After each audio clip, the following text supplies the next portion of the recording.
Hey, Chandler Bolt here, and joining me today is Nancy Hillis. Nancy is an abstract artist. She's a speaker and author of the best-selling, award-winning self-help book. It's called The Artist Journey, Bold Strokes to Spark Creativity. And her newest book is called The Adjacent Possible. I just checked this morning, still #1 on the bestseller charts about a year later. It's The Adjacent Possible, Evolve Your Art from Blank Canvas to Prolific Artist. Nancy has been part of our accelerator program. She's been attendee at Author Advantage Live. She's been a self-publishing school student. It's been fun to be a small part of her journey over the years and just see her continue to grow and the business continue to grow. We've got a really special video that you check out. We'll link it up along with this interview, kind of a cool 3-minute cinematography type video that's really cool about Nancy's journey. So you might want to check that out as well. Nancy, welcome. Great to have you here. Thank you so much, Chandler. It's great to be here. Yeah, so I want to dive in. But first, I want to make a note. So if you're listening to on the podcast, you're watching this video on YouTube, this is coming out in the lead up to Author Advantage Live this year. If you haven't already, grab your ticket for Author Advantage Live before prices go up. You can get a ticket at authoradvantagelive.com. Prices are going up, kind of leading up to the event. And it's going to be amazing. It's a 3-day event about helping you sell more books, launch your author career, grow as an author, maybe even get your first book published. It'll be really helpful. We'll touch on that a little bit and hear about Nancy's experience with that later in the episode. But grab a ticket at authoradvantagelive.com. So let's start here, Nancy. Why did you decide to write your first book? And how and when did you find self-publishing school in that process? Well, Chandler, I wanted to write a book for years. I mean, I was kind of like 30 or something, and I was sitting in my psychiatry office, and I wanted to write a book. But this was before you were out there. This was before the whole self-publishing movement was happening, and you had to go through the New York publishing houses. And I kind of started, but then stalled out. And so it was like this big dream that was living inside of me for years. And then time marches on. And back in about 2015, I was already starting to teach live abstract painting workshops. And I was thinking about beginning an online course, which I did. So that kind of got me online more. And that dream reappeared, and I found you. It might have been on a YouTube video. I'm not exactly sure. Maybe I was digging around for publishing books, but I found you, and what you were doing with self-publishing school really spoke to me. And I felt like what you said is that you could speak this book into existence. And there was something about the way you said that made me believe I could finally write a book. And so did you join before you started the book? Had you already gotten some words on the page, or where in the process was that? I joined before I started the book. Cool. Awesome. Okay. That's a great place and a great time. And so how long after you joined was the book published? Okay. So I believe I joined in 2015, 16, somewhere in there, really early. And so I, started taking in the material, but it took a while for me to get published and to write the book and then get published, because I was building this online course, The Artist Journey. But I learned so much in that mind mapping and the things you taught that actually translated into creating the course. So I then started writing in 2017, and then I think it was ready in 2018, but being somewhat of a perfectionist, I had to keep working on it and editing and bringing more into it. And I think it actually made it deeper. So I published in January 2019. That's great. And then what did, for people who are either thinking about writing a book and then creating an online course, or maybe they already have an online course and they're thinking about turning that into a book to use, and we'll talk about this later, but how you've used your book to grow your course business and your business as a whole. What were lessons that you learned from that process? And going back, do you have a recommendation on which one you think people should do first? Oh, wow. That's a very interesting question, because I did do it differently than many people. That is, I built the course. Then I wrote the book and then published. And the good thing about that, Chandler, was that I was building this group of people, artists, and who knew my work, so that when I got the book published, I had an audience ready to jump into that book. And it actually fueled the content of the book as well. So that was very interesting to do it that way. But I can also see where the other way is also powerful, because when you write a book, that brings in so many people that you probably wouldn't ever find, through getting it up on Amazon, getting it out into the world, on the search engines, essentially. So it's brought in people to our higher level master classes. That's cool. That's great. Mm-hmm. Now, what did you, you talked about working with people via the course and using that to make the book better. Any tips for people who maybe they already have an existing course or program and they work with people, and how they can distill those lessons learned to help make the actual book better? Yes. And I think what you can do, if you already have a course and you've got your group in there, you can have these conversations with them and find out what is most meaningful to them. What kinds of problems are they needing to be solved? What are they interested in? And that can also feed into what you're writing about. And then it's a win-win for you and for your audience. Cool. That's great. What was the toughest part about writing the book and getting ready for publishing, and maybe the biggest lessons learned or tips that you would have for folks? Well, I think that for me, the hardest part is marketing. And I think that's the case for any, like the courses, the books, whatever. Because I was trained as a psychiatrist and I didn't have any background in business or anything like that. So I feel like I learned so much through your courses about how to market the book. And it's important to get on that early and just keep tracking along and doing that. And also what you taught about the launch team, building a launch team, was so crucial. So let's use that as kind of a transition to talk about the launch and selling more books and all that stuff. So how did you launch the book? And obviously it sounds like the launch team was a big part of that, but what were maybe the top 2 or 3 things you did to launch the book? Well, in that very first book, which did it very well, and it's sold over 10,000 copies, The Artist Journey, I followed along what you said to do, which is, begin to build up interest before you publish the book. And so we ended up building up interest, talking about it, sneak peeks, that sort of thing, getting excitement happening. We did a pre-order. This is the first time I ever published. We just did that. That built up excitement. We did the ebook that was free at first and then 99 cents after that. And then we gradually built that up. That brought in new audiences. So I think if you track along and follow what Chandler teaches, that can really help. Now, we did another interesting thing, Chandler, on the Adjacent Possible. So almost 2 years later, the Adjacent Possible came out. And it hasn't even been a year out there. We did something very unusual. We were very busy getting our daughter to college, so we didn't have a lot of time to launch. But what we did is, this is a nonfiction book, but the first chapter is a story. It's a fiction story in the first chapter that kind of illustrates what this book is about. And I gave a book reading, and people love that. Then after hearing the book reading, I read the first chapter, they wanted the book. And the other piece that we did is we're very interested in helping with food insecurity. This is a big mission that I have and that our daughter started before she left for college.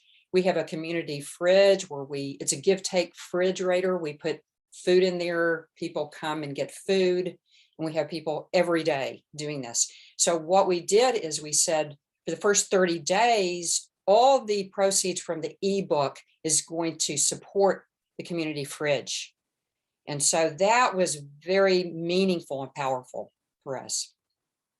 That's awesome. And I love that. Maybe that'll inspire some people who are listening to use their royalties for the first month or as part of launch for a good cause. It can be a win-win where you're helping your community, and then you can also plug in with local organizations who will actually help the book be more successful and help you sell more copies of the book. So it's kind of a win-win in that way. You talked about the book reading and that being something that sparked a lot of interest. How did that work? Where was it? Where was it? How did people get there? And then how did you kind of segue from that to selling more copies of the book? Well, what we did is right here in my studio, my husband, Bruce Sawhill, and I came on and just talked about the book. He's been very involved in my business. And then he walked off, and then I said, I'm going to give a reading. And so I read from right here in my studio, that first chapter. And then I told people that mission for the book about the food insecurity and helping with that, and to get a copy of the book if they love that reading. And they did. And I got many, many comments from that. That's awesome. And talk to me more about the launch team. How did you run the launch team for the artist journey? It sounds like that was really helpful and moved books. And so how did you do it? And any tips for folks who are thinking about running a launch team for their books? Yes. So what I did, Chandler, is I invited people in my courses. I also on my blog said, if you'd like to be on the launch team, let us know, write to us. So we got many people on the launch team, probably 30 or something like that. And then I set up a Facebook group for the launch team so I could stay in contact there. I also would email them saying, hey, this is what's happening. This is, what you get. And this is what we would love for you to do, which is to, read the book, leave a review, and let us know what you think, share it with others, get it out there. And so that helped us because we got a lot of reviews right off the bat. We got the word out there through the launch team. And it really supports you, the author, to have this launch team. And we also did the thing that you describe about the review sweeper, Chandler. We also put that out there as well to get reviews from people who have read the book. So that helped a lot. That's great. And for those who aren't familiar with either one of these concepts, you can find out about launch team. This is in chapter 15 of my new book, Published. There's a whole chapter around running a launch team with your book. It's page 111, so 111, lucky page there. That's where exactly where it starts on the launch team concept. And then you talked about the review sweeper. I'm trying to remember which chapter this is, but I know I've got, oh, there we go. Chapter 20 gives templates for the review sweeper. There's really helpful templates, and that'll help you get dozens, if not hundreds more reviews over the course of the life of your book.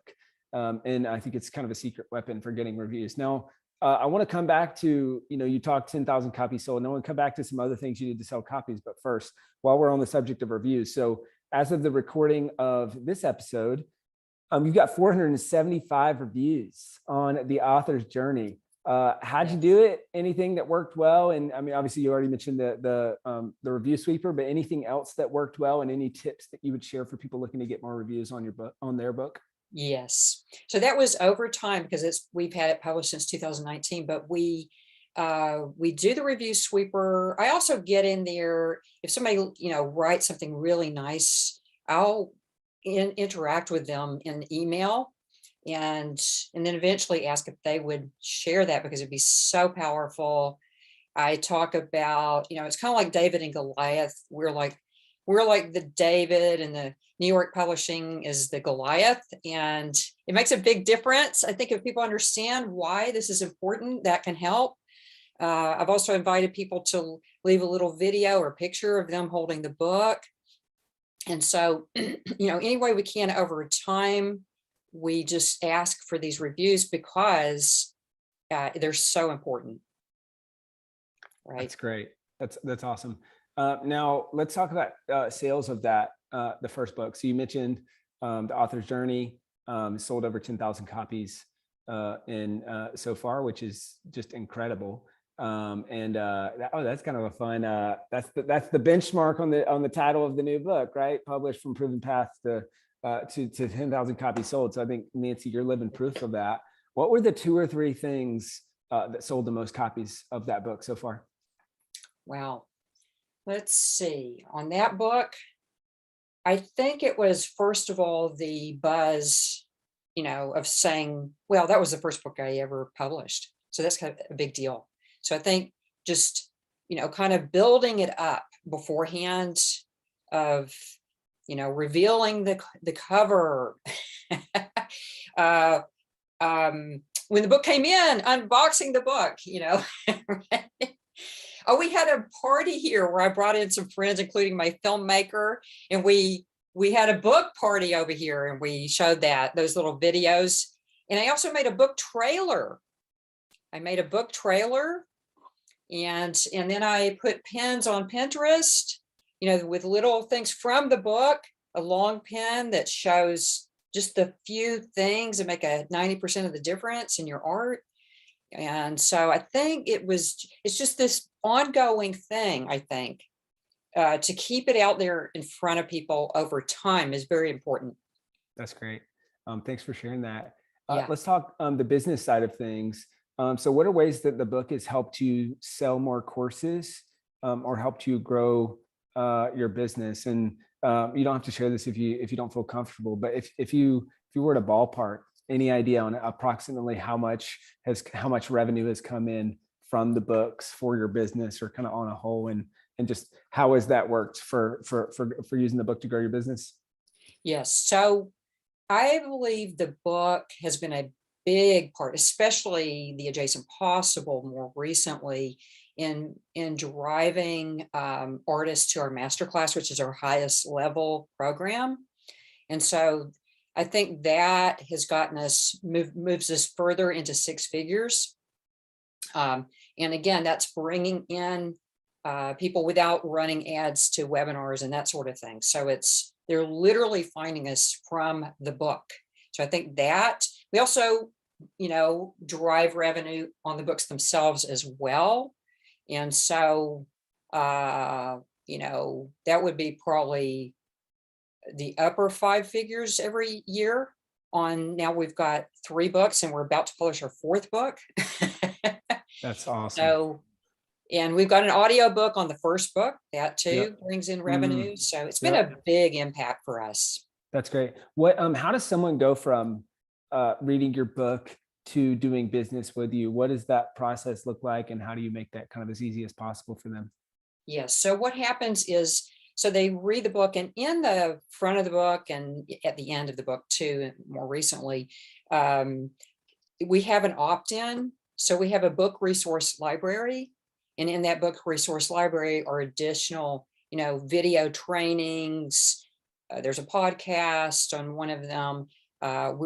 We've got a new quiz coming for the 4th book. So different things that they can opt into, and then they come into our ecology and get on our list, and then we have a relationship with them. Sometimes people just write to me directly and say, I read your book, wow, and then we start to write back and forth. So that brings people in to what we're offering here.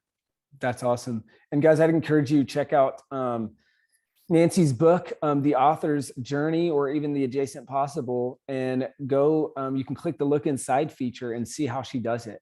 And see, see the lead magnets and stuff that she mentioned. You can also check out the first couple pages on my book published, and kind of see how this works, where there's an audiobook giveaway, there's a video giveaway, and trying to add value right from the start, which turns readers into subscribers and paying customers. Yeah, check it out. Okay, so if you're watching on the YouTube channel, you can see it. Do you have one of those opt-in pages in this book? Can you show that real quick? So the artist journey, and then if you come in here, it's actually very minimal on this. Cool. Yeah. It helps. It gives them info to get in there. Mm-hmm. It's quite minimal. Cool. And that brings them in. On the Adjacent Possible, I have, let's see what I've got here on that one. It's similar. It's pretty minimal, but it has brought people in. That's great. Yeah. That's great. I'll kind of a podcast interview meets quasi coaching call. One thing I'd do, if you ever make changes or edits to the content of your book, is make it a little bit more prominent and I would make it kind of a full page thing so that people don't just flip past it, because I might flip past that thinking that it's table of contents or, Yes. acknowledgements page or whatever. But if I see a big image, then I say, oh, hold up, this looks like an audiobook. I'm Right. interested. Let me do the, oh, hold up, this looks like video and something that I'll be interested in. And that might help increase that readers to subscribers rate for your book. Yes. Cool. Well, let's talk about, so you've been in our accelerator program for years. Why did you decide to join the accelerator program? I'm assuming was that at the first Author Advantage Live? Yes, it was. Okay. Yes. So I've been in there from the beginning. Yeah. I loved it when you offered that, because it's the possibility to go deeper, get more support in, especially, if you're building a business and you're trying to understand how this all weaves in together. So getting that coaching, that has been huge, different perspectives from the various people on your team, Chandler, as well as the trainings that you all have given us over these. I've been in here, this is my third year in here, the different trainings and all of that. So Cool. it's been really big. I've learned so much in that. That's awesome. Now, walk me back to the first year, if you can remember, your first year in the accelerator program. What was most helpful, and what were maybe one or two of your biggest wins in that first year that you're most proud of? I think that the first year it was getting the support I would be on these calls and getting the support, and Bruce would be on there with me to try to keep going forward with the marketing, because again, that's been the hardest thing for me. And so that really gave me more confidence to try different things in terms of marketing the book, going on Facebook Live, different things like that. And so really that was very helpful that first year. That's great. What were then, one or two of your biggest wins? Yeah, in that first year, would you say? Well, let's see. One of them was that, well, a big one, and it actually was right as I was moving into this, was I did a Facebook Live because I actually wanted to be on the stage at Author Advantage Live and speak. And part of that was to go live, to get support, to get interaction. And I did. I got massive interaction and ended up being one of those speakers at your Author Advantage Live. Yeah. Which that then was a led great to talk. Yeah. That speaking, that then led to feeling more confident to ultimately give this masterclass where I go live every week and guide people. So that, it all kind of connects, right? That's awesome. What you've continued to work with us for years in the accelerator program. Why have you continued to stay in the accelerator program, and what has been most helpful or the biggest wins that you've experienced from the kind of the most recent years in the accelerator? Well, I think most helpful is just the massive support on so many levels, everything from those workshops that come up and I love to learn. I have to keep learning. There's so much to know as things evolve. So staying on top of what's happening, getting that support from your team, that's a big one. Helping to stay on the game of staying confident to keep on it and all of that. And I think that actually also led to the, how the Adjacent Possible did. That third book actually did even better than the Artist Journey, which was surprising because we didn't do as much in terms of marketing, but we did a few things that made a big difference. And I think the other thing is the calls this past year, the particular coaching calls have been just very incisive. Cool. Yeah. Are you working with Brett? Or who's your coach? Brett. Cool. Nice. Yeah. We've got a lot of good ones. Brett's a good one. You sure do. He's a really good one. Yeah. That's awesome. Yes. Shout out to Brett. Now, last couple questions I have. What would be your advice for someone who's thinking about attending Author Advantage Live, and maybe one reason why they should go, or what you've gotten out of that conference each year? I would definitely go. I've gone every single year. It gives, well, first of all, it's very exciting and inspiring. And so, it gets you excited and inspired to step up to the plate and get in there and start writing your book and all the pieces that go along with that. The support is there. And then, I mean, you'll fall in love with it. And like me, you'll want to be in this accelerator because it is amazing. That's awesome. Well, guys, Yeah. if you want to attend Author Advantage Live alongside Nancy this year, go to authoradvantagelive.com, grab a ticket. We are making these really affordable. We make them really affordable this year, or every year, but we're making them especially affordable this year. This may or may not be the last year that we do virtual. I saw your face. I thought you might say the last like, year of AL. But I'm hoping to be back in person next year. But the virtual is a big it's a big benefit to attendees, because you got to block off the 3 days, but you save thousands of dollars on travel and hotel cost and all that stuff. And it truly is, it's an amazing virtual experience. This is not just like a Zoom meeting or whatever. We make it interactive, we make it fun.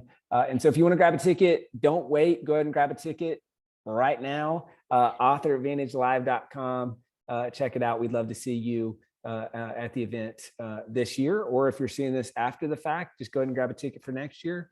And who knows, maybe we'll be back in person. Maybe we'll see you there. So Nancy, what would be your parting piece of advice, knowing what you know now, for the Nancy of years ago, before your first book, and all the other Nancys out there who are thinking about writing and publishing their first book? I would say, listen to your dream.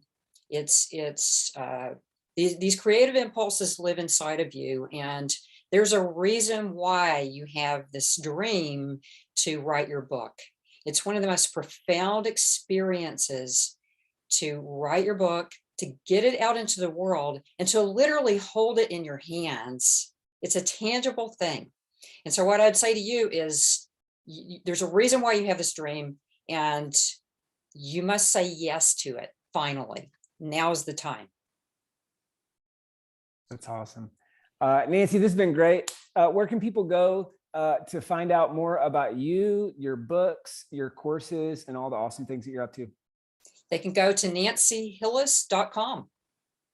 nancyhillis.com. Check it out. And you can grab a copy of her book, The Artist's Journey, or even her newest book, The Adjacent Possible. Nancy, you're amazing. Can't wait to see you at Author Advantage Live. Talk to you real soon. Thank you so much, Chandler. Bye. Thank you.